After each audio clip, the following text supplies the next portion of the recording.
Okay, so now you know exactly what those chordal skeletons and chordal templates are. Now we've just got to put them across all 12 keys. Now this is surprisingly easy.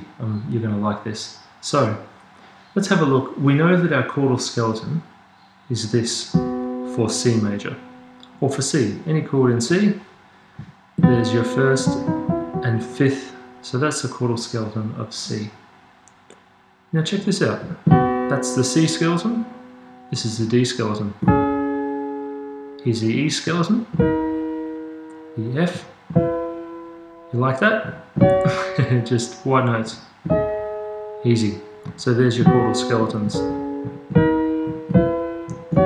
And if we go to the black notes, so if we go up to C sharp or D flat, that's the chordal skeleton. Notice it's the same shape. You can't sort of just think, okay, I've got 3 notes in between and then do the same for black, because it won't work.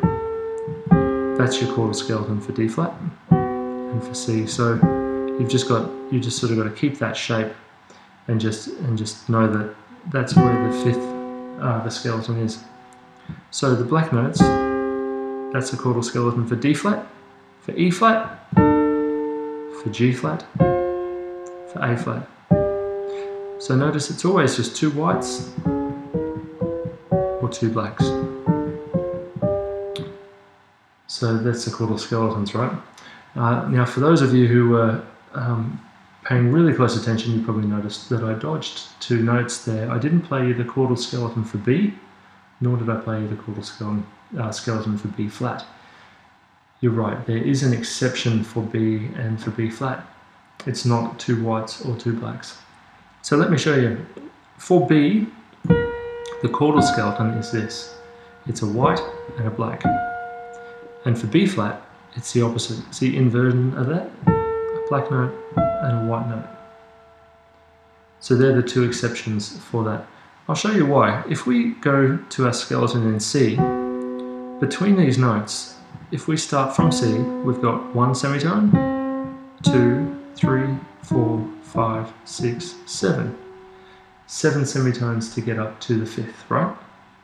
Now the rules of music and how the intervals apply to each other within a key are the same for all the keys. So they're universal rules. So if we go to any other skeleton, it should be the same. So if I went up to G, here we go. 1, 2, 3, 4, 5, 6, 7.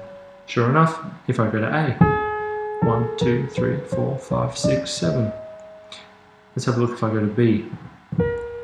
1, 2, 3, 4, 5, 6, 7. So that interval is the same distance between the 1st and the 5th as all of the other ones. But it is going to appear different just because of where the blacks and whites fall on the keyboard. It's going to look like that.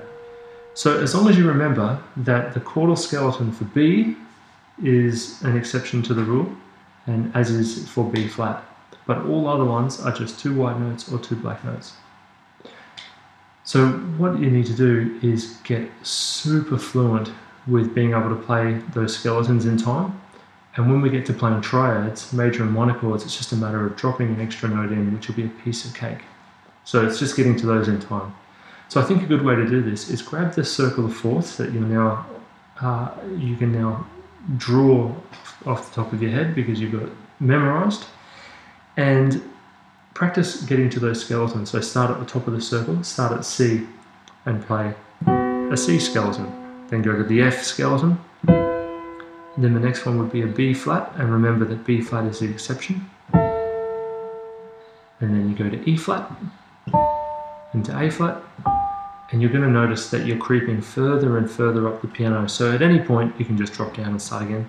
D flat, G flat, B is another exception. Now E, 2 white notes, A, 2 white notes, D, 2 white notes, G, 2 white notes, and back to C.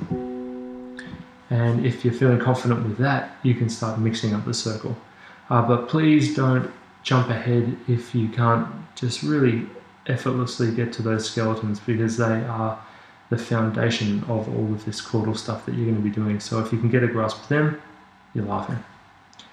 So that's Chordal skeletons. I hope you enjoyed, and I'll see you in the next video lesson where we start applying the Chordal skeletons to our song.